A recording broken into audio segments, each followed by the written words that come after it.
Hi, my name is Aaron McManus. Welcome to the Battle Ready podcast. I am here with my father. Now, why do you always call me father? I'm your dad. You're my dad, but it's like a father-son thing, you know? All right. Well, I'm Erwin McManus, and it's good to see you, my son. It's good to see you, Dad. So who is we? We as in you. We're a little controversial on our podcast that released on Tuesday. Well, it's interesting to me that when I just lay out different perspectives or possibilities that sometimes people feel anxious because it feels as if I might be indicting their particular view of the world or their political positions. And really, I was just saying, here are some things that we should pay attention to because this could be a cautionary tale. And so we dropped this really fun podcast as Battle Ready on the end of democracy. And I just wanted to throw out a conversation that maybe in 2, 3, 5 years, we might want to look back and go, hey guys, there were signs. Have you ever had something happen, then you look back and you realize there were signs that warned you, but you didn't pay attention to the signs? Yeah, pretty much like every relationship I've ever been in. That's a different episode, but Yeah. That would be a really good episode. It would be a really good episode that I hope we never get to. And so I felt, for me, and I guess I kind of drove that particular conversation, it was important to talk about. You were driving and I was hanging out the back of the truck going, please someone get him to stop the car. But I just think sometimes it's important to say things that it feels like we don't have permission to say. Okay. And so I just wanted to bring out a few things, and I'm a person that really loves my freedom. And I also believe that given the opportunity, I can create a life in a world that is better than one can be created for me by other people. Okay. And I just want to see that opportunity given to as many people as possible in this world. I do find it interesting because this is kind of like a new page, new chapter, new book almost, a new volume in your life because, well, one, you're not very political. You stay kind of apolitical, mm-hmm. but you do think, and you think deeply, and you think very intelligently, and you have opinions. And the camera turned off, and we were walking out, and he goes, "Whoever wins, I'm going to start breaking down their policies as well, whether it's the left or the right." Mm-hmm. And I just was mind blown because you have this ability to place yourself as a Democrat or as a Republican or as a Libertarian or as an independent, and you can destroy an argument and you can rebuild an argument and you can help someone realize like the fallacies in their own perspectives. And it's really fascinating because I don't have that ability quite yet. Well, one, Battle Ready for me has created a new platform. Okay. Like I would never talk on Sunday mornings about the things we talk about on Battle Ready. No. So it's almost like I've put on a different hat. But we have gotten kind of in trouble for that a little bit because people have maybe it's mixed, or the lines have been a little blurred. Yeah, and people go, how come you don't talk about Jesus more? And for me, it's that that's really not the intent of Battle Ready. Right.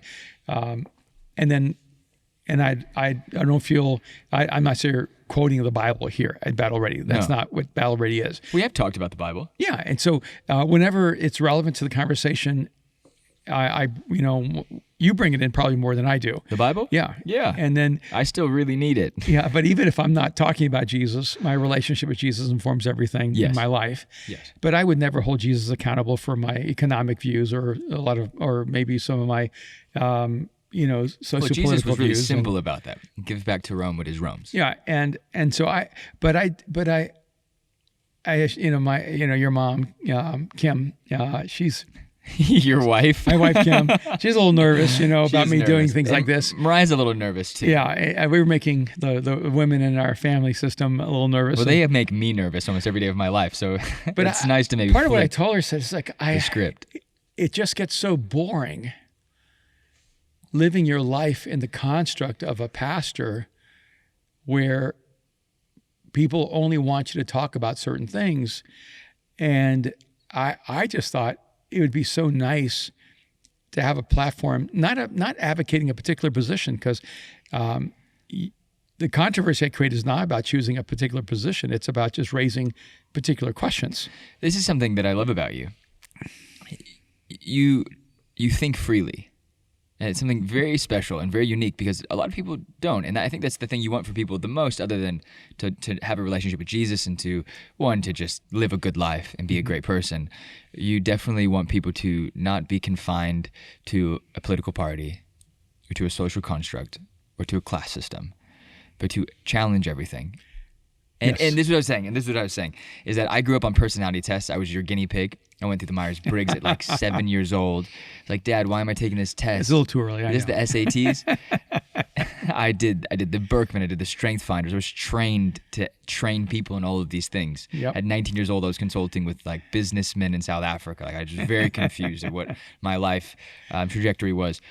But now people take the Enneagram and I'm an 8. I'm very challenge oriented, Yes. and you are too. Which you're not an 8, but you are challenge oriented. But you're very kind about the way that you do it, and you're a little subversive as well. So, like, is this like a fun? Is this a fun space for you to actually get to like kind of build and break down and to kind of? Yes. If you're familiar with the Enneagram, I guess I'm a 5. And but honestly, the Christian culture doesn't have a lot of room for 5s.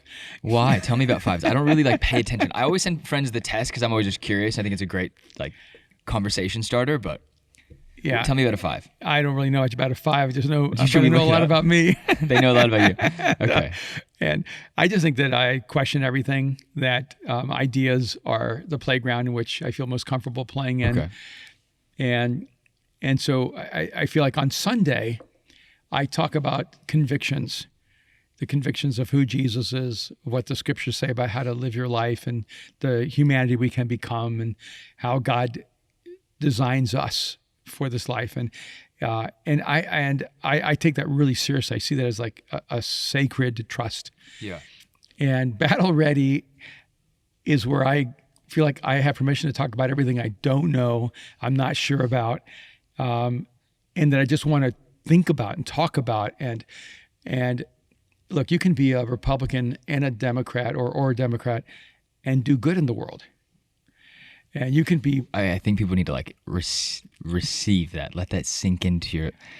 That people can be in an opposite political party as you and still be achieving goodness in the world. And I don't know if people get that. I think that Republicans think that Democrats can do no good, and the Democrats think that Republicans can't do any good. But there's also a class warfare that's emerging, and the narrative right now is that anybody with any wealth is evil. And what's interesting to me is I have a friend who began in extreme poverty, actually comes from South America, from Colombia. His family was involved in the Colombian drug cartel. And, his father went to federal prison. He tells his story. And He tells it publicly? Yeah. Okay. Yeah, Sorry, yeah. you're making me nervous. no, I know I made you nervous. Yeah. No, I've heard him share. Okay.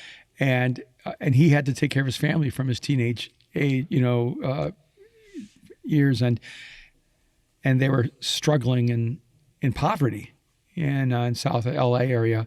I think Southgate Downey, somewhere down there. And out of ruins, built a multi-million-dollar company where, now you're talking, probably a corporate wealth of $100 million. And he makes decisions that could expand the company to $250 million. And he just dramatically different life stage. And one of the things he said to me the other day, because he is very driven and he's not finished. I mean, I think he's going to create business structures that will probably eventually hit $1 billion. And he said, I want to prove that you can have wealth and be good and do good. Mm. And he said that with such passion and earnestness.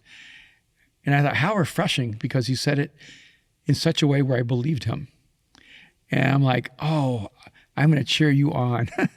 I hope you end up making $10 billion and just become an example of what a good human being who has $10 billion looks like. Yeah. And I just don't want to create a class warfare where poverty is the proof of goodness and wealth is the proof of evil. I've spent over a decade of my life working with urban poor, And I can tell you there are really good people who are poor. I can also tell you there are really bad people who are poor. And I have some of my life with many people who are worth billions, and I can tell you there are billionaires who are really good people and billionaires who are really destructive people. It has nothing to do with the money you have. It has to do with the essence of your character. So anyway, that's where we were coming out of that podcast. But I want to talk about something a little bit different today, if that's okay. It's totally okay. Let's do it. Because right now, I'm a lot of my thinking is centralized around pain. Okay. And 2020 has been a year of injuries for me, from 15 stitches in my face for where I... In a paddle tennis match? Yeah, and I went flying forward, and the paddle hit the ground and bounced up and ricocheted into my face right under my eye. And I like confession there. I am the one who hit the ball in your direction, and I scored and I was celebrating. And you thought I was faking when I was laying on the ground. Well, come on, yeah, you're a little, you're not dramatic, but if there were Oscars for injuries, you would be nominated. And so I was nervous when I turned around and Mariah was running to you, and I'm like, is he okay? Because I had scored and nothing had happened. You just missed it, and you were like... Yeah. I didn't know I was bleeding until I saw Mariah's face. Yes, and then about 7 towels later, like covered in blood, yeah. On a trip in Mexico, I was very nervous. And then I was like, let's get out of here. There's no way you're getting your face stitched up in this little town. We got to go Shout to out big to city. the Mexican surgeon. She was brilliant. She was brilliant. She was amazing. Very grateful for how she created a minimal scar. You literally cannot see it now. So anyway, I went from that to a week later playing basketball and hearing my knee explode, and then having knee surgery a week after that, going through 5 weeks of recovery with the knee surgery, and then spinning out on my electric bicycle and electric bike on a hard right turn and crashed and tore ligaments in my ankle. 2 weeks or a week after the your other surgery? knee. Yeah, 2 weeks, a week after the surgery, or a week after I played basketball, 5 weeks after surgery. And then do you see what I have to deal with? Re-injured my right rotator cuff that I tore before. Okay. And so that was now the pain for the last month and a half. And then finally went back and played basketball again. And one of my friends didn't see me, ran full speed, caught me from behind in the shoulder, separated my shoulder, tore whatever the AC ligament, and I'm in so much pain. And then me, like a dummy this morning, goes to hug him as he walks into the door. Because you reached in. This is the thing. You reached in. I go to grab him, and he just like yelps. And I just immediately... You'd think that you would feel empathy. I would feel anger. Like, why did you let me hug you if you're injured? And I forgot. And because you also carry pain very well, and I think that's something we should talk about as well. You carry pain very well. That's the part we're going to talk about. As if no one notices. I'm one of the few people who can notice, and I wasn't. You walked in fine. You looked great. You had a shirt on, like you had obviously had a shirt on. I was like, okay, if he was that injured, he wouldn't be able to put clothes on like this. And then I hurt you, and I was mad at you, and then I apologized, and now we're here. And the reason I bring this up is because when I had the knee surgery, the very next day I went into. I keep calling it rehab, and everybody keeps saying, please don't call it rehab, because in LA it just has a different meaning. Yeah. So I've been going to physical therapy, to PT. Yeah, PT, yeah. And when you go to PT, they tell you the first thing we do is work on range of motion. And when I had the knee surgery, I went in, I had 100% range of motion. So they said, well, this is what we usually spend the first few months on. So now we can just move on to strength because you have 100% range of motion. I remember when I tore my rotator cuff, and they said, you're in danger of frozen shoulder, except that instantly I had 100% range of motion. So when I separated the shoulder, I went in again yesterday to a surgeon or doctor. To get an x-ray and MRI to make sure your shoulder wasn't broken. Because they thought it might be, the bone was bruised, so that might be broken. So yeah. And he goes, hey, we have to work on the range of motion. I said, no, I have 100% range of motion. And I showed him I can move anywhere I want. It's just about pain tolerance. And one of the things I realized is that the great danger when you have an injury is the loss of range of motion.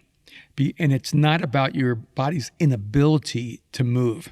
It is about your inability to press beyond the point of pain. And one of the reasons I heal really fast is because of my relationship to pain. And I think that this is true not just physically, it's true emotionally for people and relationally and psychologically and in the whole spectrum of spiritually. You're going to have a dramatic pause. I mean, it's your show right now. It's your show. This week's been your week. It's your show. If you want pushback, just let me know. I'm right here. How do you think you relate to pain? How do I relate to pain? Let's talk about your relationship to pain for a minute, because I do think that at times I've become so callous to certain types of pain that I'm not aware of the damage I'm doing to my own self. Mm-hmm. I would say that mine would maybe be more emotional and spiritual, mm-hmm. relational, and yours would be physical. Mm-hmm. That you've damaged your body so much that when it gets hurt again, you don't have a proper gauge for pain. And I think that can actually happen in our spiritual lives, in our mm-hmm. personal lives, where we go in our relational lives. We've damaged ourselves so much that we don't have that proper gauge to know when to call it, to know when to end, to know when to go, okay, this isn't giving up. This is me being smart and pacing myself. Are you preaching at me on using Battle Ready as the format? Do you feel something in your heart, deep down? I feel like there's something else going on here, because the first question Kim asked me is, so are you going to play basketball again? In other words, have you learned anything? And I looked at her and I said, of course I'm going to play basketball again as soon as I can. And this is why you married me. This is why you love me. This is who I am. And being 62 isn't going to change that. And I know that you guys would like for me to reconsider my relationship to physical or athletic experiences. I would like for you to consider and to reconsider a lot of things. If we're starting with your body in pain, I did call you and say, is it time for us to pick up golf? And you're like, between the two of us, we have really bad shoulder injuries. You're like, I think we'll both die if we play golf. It'll be the most painful experience for us.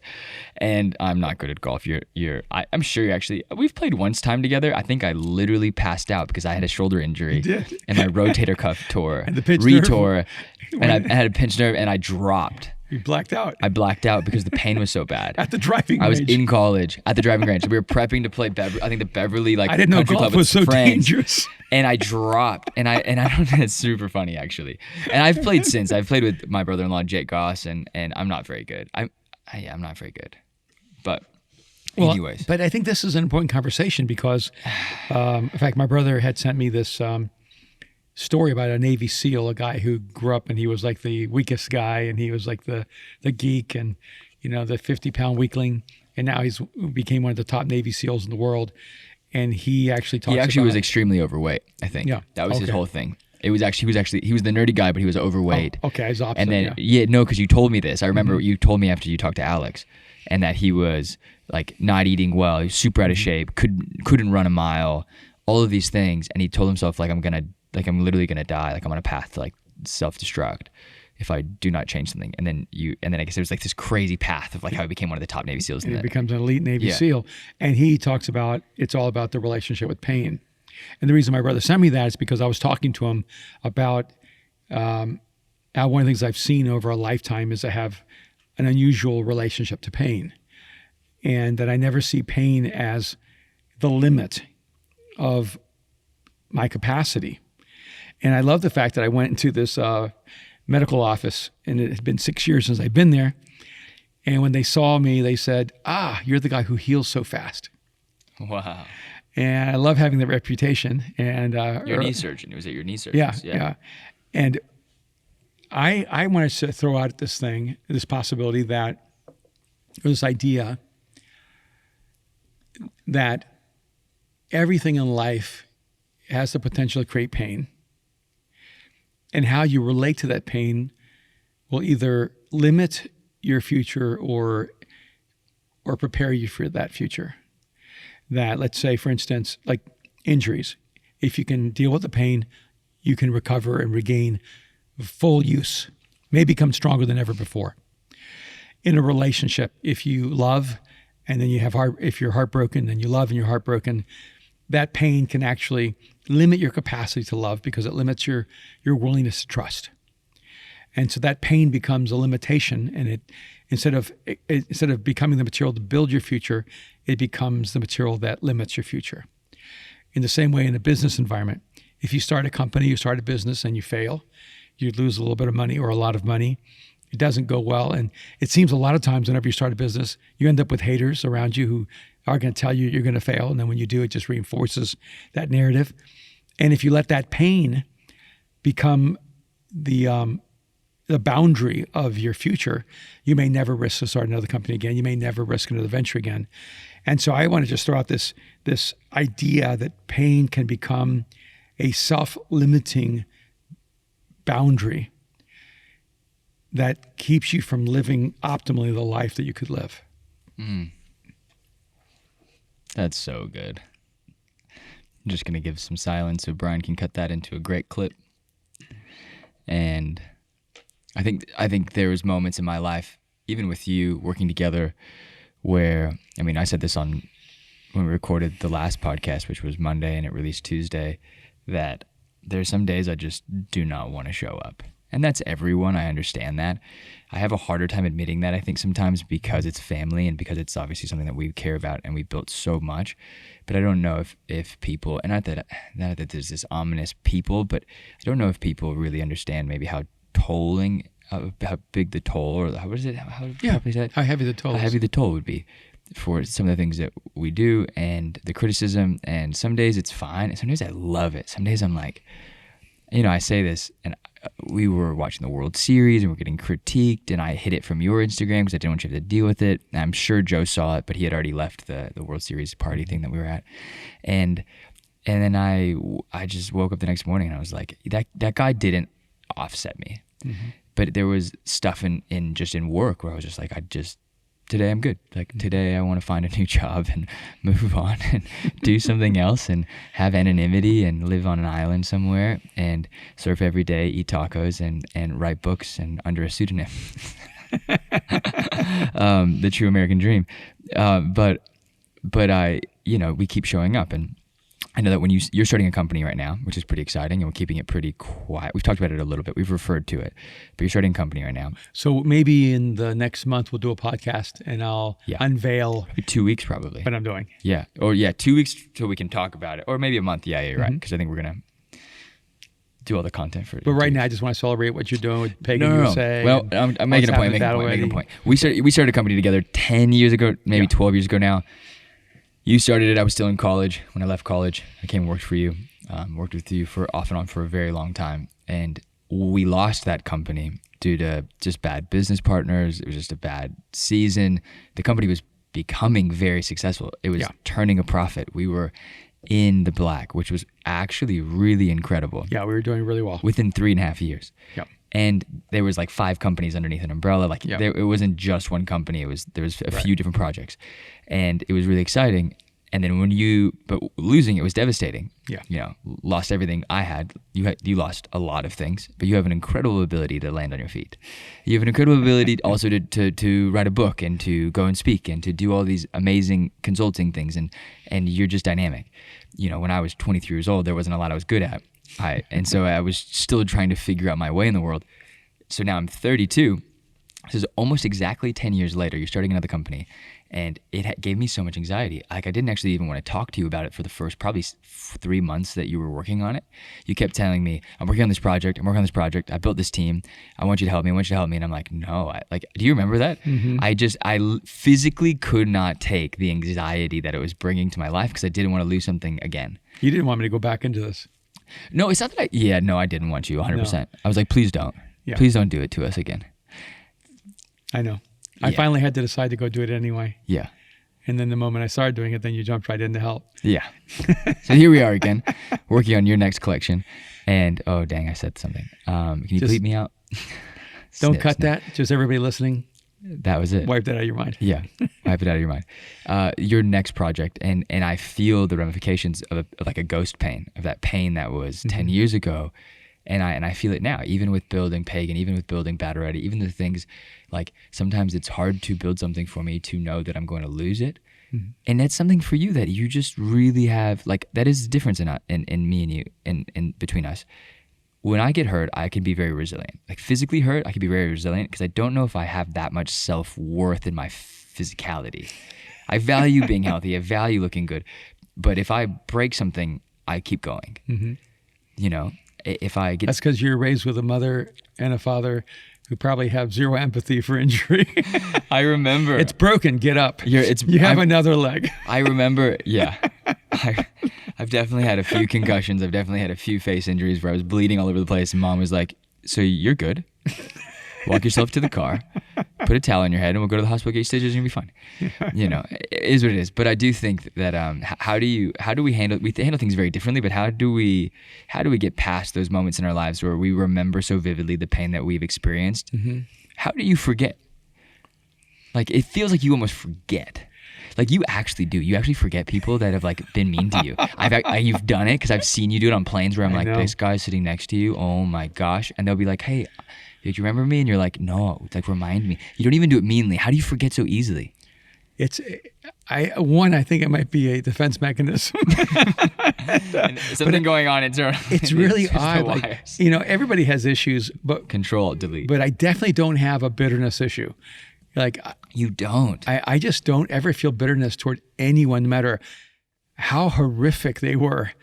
And I've got like a ledger. Like, wait, what's your name again? Let me just scroll through. Hold on. Did something happen? Is there a skull by your name? Is there three? Okay, 3 X's. You're out. And I'm not sure what happens. One is that I never feel like anyone is more powerful in creating my future than me. So no matter what anyone else does, I never have a mindset that they just stole my future from me. So is that something in me that I need to change? Yes. Could we make this a quotable? Absolutely, 100%. Is that something in me I need to change? And you said yes. Okay. But let's break it down, because I think... Yes, because what? Bitterness sets in when you feel someone has wrongly taken something from you. But they did. Like, that is something we still argue about. 10 years ago, they took something from us. Yes, and I lost a multi-million-dollar company because of unethical decisions a business partner made. Yes. And I don't know if we're allowed to talk about it. We can, because we never signed anything. Just as long as we don't say names. Yeah. But I get frustrated because, like, to me, I was like, let's sue them. Yes, I know. And I even had counsel from really thoughtful Christian leaders who said, you need to sue them. Like, sue them bad. Like, sue them for everything. Yeah. And I did not. And it bothers me. And it was hard for you that I refused to fight for... when we were losing everything. Yeah, and for the wrong that they did. And I think the reason is because I've never been afraid of having nothing, because I always believe I can create something. But do you ever feel like you project your ability to create something out of nothing on other people? Like, I was definitely 23 being like, yo, I have like really nothing. Like, my nothing's really nothing. Like, I'm in the negative now. Like, I don't know if I can get back out. And you know what I mean? And yes, I did project that on other people throughout my life. Okay. Because I've never thought of myself as better than anyone, or more gifted than anyone, or more talented or more intelligent than anyone. So I always work from the assumption that anything I could do, anyone else in the world could do. I've come to realize that people are different. Do you feel like that's okay? Yeah, keep going. No, I'm different. And that not everyone has the same generative capacity. Okay. And so now I understand it more as a stewardship. Okay. And so I look at something and I go, oh wow, if I take this risk and step into this courageously and creatively, I could employ 10 more people by starting this business. And I see that as a part of my stewardship. Right. See, I actually do think creating jobs is a part of my social responsibility, because I'm capable of that. Now, not everyone's capable of creating work for other people. Yeah. Some people, the best they can do is get a good job and do a great job. Right. But if you have the capacity to create wealth, if you have the capacity to create work, I think you have a moral obligation to do that, so that other people can find their right place in that space you've created. Right. So I see it that way. Okay. And so I think the first thing is I try not to, ever hold on to bitterness. I don't even try not to. I just don't hold on to bitterness. Right. And a lot of it is I don't give that person the power over my future. I go, okay, I just lost something really significant. And it took me a while. I mean, I probably lost 25 pounds when I lost the company. Yeah, you probably lost 25 million.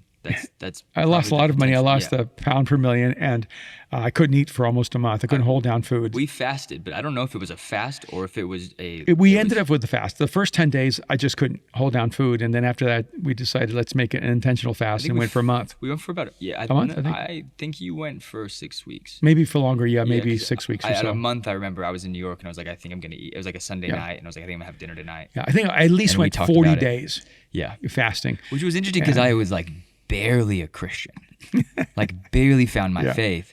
And I was like still a mess, and I was fasting, and I was like, I don't understand why I'm doing this, but we're doing this, and I'm hungry, but it was like a transformative time. Yeah, and for me, that fasting was about an etch a sketch, wiping away the past so that I could step into a future. And you have to let go of the past to take a hold of your future, and that's where you have to. And there's something about pain. You know, every great athlete has a dysfunctional relationship to pain, because eventually the pain becomes addictive, and that addictive pain moves you to greatness. And so part of the reason I wanted to create this new company that I'm creating and do these new projects is that I've held on to material for 10 years that I had when I was working before in the fashion industry. And Kim wanted me to get rid of it or sell it or do something. And I just had it in a warehouse for 10 years because I said, one day I'm going to redeem what was lost. And so there's this little thing inside of me that I like to call resilience, could be stubbornness, where if the story doesn't end well, I refuse to let it be the last chapter of the story. I go, oh no, that pain will be wasted if I don't take that pain and give it a better ending. I want to give it its heroic narrative. And so if you could just see pain as the material from which you can tell your better story, you know, where you can actually elevate. So what you're saying is the last 10 years was our Christian Bale and Batman Begins, when we're in like the mountains in China. Or no, not in China. I guess it was Tibet. Yeah. Working, and we're becoming whether it's China or not is politically questionable. So we are. I don't want to get into that. We are going. Would you say the last 10 years was a desert season for us? Like, and I mean that by like we were just kind of wandering through the desert, because I don't feel like that. I feel like no, we've accomplished so much good. Yeah, I feel like I just buried myself. We channeled the energy a different way. So what's interesting is when I stepped away from the business world, I stepped full force into Mosaic. We watched amazing things happen. We ended up getting a location here on Hollywood Boulevard. You went from 30 to 3,000 people within how It long? was like a blink of an eye. Yeah, no, but like actually, like how long you went? We went from 300 people to almost 13,000 in 10 years. Yeah. And so that was I'm using the Easter number. Because we had 300 on Easter. That was our high, big attendance. That was our bragging number. Yeah. You know, and not the other Sundays where I was just talking to empty space. But it's pretty amazing how that has happened, and so a part of for me is your relationship to pain needs to be. First of all, realizing it can become a psychological barrier of your limitations. And whether it's in love or in business or whether it's your physical limitation or emotional limitation. And it's just like with trust. You cannot be effective in life without trust. And you and I, we talked about this. I'm fast to trust. You're pretty slow to trust. Non-existent maybe. And I don't know if I ever trust or if I just tolerate. But you asked me a great question a month ago about collaboration. When did I learn how to collaborate, or when did I commit to collaboration? And a huge part of collaboration is trust. You cannot collaborate effectively if you don't trust people. And I think a huge part of my success has been I've decided that the world works better when you have trust in abundance. And if you trust people, I trust people without it being earned. And so, of course, there'll be betrayal. Of course, there'll be disappointment. But I would rather trust everyone and be disappointed with some than trust no one and literally write everyone off. And you cannot be... You should try it sometime. It's kind of nice. No, you know where it's not nice? You don't trust, you end up, you don't ever have an intimate relationship. Yeah. You don't trust, you never know love at its deepest level. You don't trust, you'll never achieve your economic or business potential. If you don't trust, you'll never walk with God at the depth of your spiritual journey that you were created for. Without trust, your future is lost. Before we close, I'm going to grill you just a little bit. Sure. You're a person who struggles with trust? Mm-hmm. Is that a yes? Yep. Okay, I know. It's just you have to trust me for a minute. Okay. All right. So when you ever have a situation where you don't trust someone, but you need to trust them? I don't really put myself in situations where I have to trust people. Yes, you do. I'm going to push back. No, I do, but I feel like a lot of the times I'm in control. Where I feel like I put myself in the position where I'm in control. Okay, do you feel like that limits your life? So instead of it being trust, there is to a degree a trust in that I helping trying to empower people's talents. You do that. I do. You actually entrust a lot of power to people. But that's also because I think internally, maybe a thing that people don't know about me is I'm actually a big fan of people. You are a huge fan of people. Yeah. And so I'm like, maybe I don't trust them, but it's not even about trust. It's like I just like them as people. Yeah, I think that your area where you struggle with trust is interpersonal, in your private world. Probably. But you are very trusting in your professional world. Yeah. You build teams, you empower people, you elevate people, and you love putting people on a platform that was actually offered to you. Yes. Okay, so trust is a thing I'm working on. Mm-hmm. I do. Someone asked me. I asked this question to people, and I asked this question to someone recently. I can't remember who it was. I said, this is a question I like to ask people that I just meet. What's your greatest weakness? And someone responded to me very interestingly. Why would I tell you that? Such a good answer. It's such a good answer. That's the right answer. It is the right answer, but I love it, and I like sat and I was like, why wouldn't you tell me that? And it was because you'd use it against me. I don't know. It's such an interesting idea, right? That'd be funny if somebody said, well, my greatest weakness is I'm way too transparent. I tell everybody everything that's wrong with me. Well, I feel like it's better to tell people where to look instead of them finding it and being like, whoa, this was here the whole time? And like, no, I was there from the beginning. So I'm going to ask you, you avoided it, so I'm going to ask you another question. Okay. I didn't avoid it. You didn't avoid it, but you didn't answer it. And what didn't I answer? What have you ever not trusted someone, but you had to trust them? You needed to trust them. You obviously know the answer. So no, the reason I'm asking you is because you can't. God. You can't successfully do it. I don't want to, but I have to. Okay. You started pagan with a couple of friends. Right. Yes. All of you have some experience and none of you have enough experience. Right. So you have to trust each other even though. But okay. So I'm not gonna go out and say I don't trust Matt and Eric. I do trust Matt and Eric with like my best intention. Like they're always gonna have my best intention. Right. But I don't trust them to do it if I can do it. Or can you see how limiting that could be in life? Well, but also that's not true because like they definitely do both handle so much of what they have to take care of for the company. So you have to find people that you trust in their character. You may not. I do trust them then. You do. See, that's what I'm saying. I'm not going to fight that then. Sometimes you know that a person maybe isn't full of the competencies necessary. They're going to mess up. But neither am I. Right. But you trust each other's character, so you know you're always going to have the best intention and best motivation. Right. Because I think sometimes it flips around because when you don't trust people, guess what really is happening? What's happening? You don't trust yourself. And so thanks for listening to the Battle Ready podcast. And so you end up I'm going to go to therapy now. So you end up living a life of insecurity. Okay. You end up living a life of self-doubt. And you end up living a life where you're closed to opportunities and emotions and experiences. Is anybody else hot in here? I'm hot. I'm hot. So here's the thing. How you trust others is the best mirror to your healthy relationship of whether you trust yourself. And that's all the time we have for today, folks. And we gotta stop this in front of everybody. Which is a good 360 because we started talking about pain. Yes. And then we started talking about my personal life. And you cannot move to a universe of trust without pressing through the pain of disappointment, broken relationships, hurts, and even betrayals. And so what I would encourage everyone to do right now is to maybe take a moment and examine the invisible boundaries they've allowed themselves to be confined within because of the pain they've experienced, and to realize that the bridge through pain is usually trust. And that as you learn how to trust others, even though you maybe have had misplaced trust in the past, you will become more free.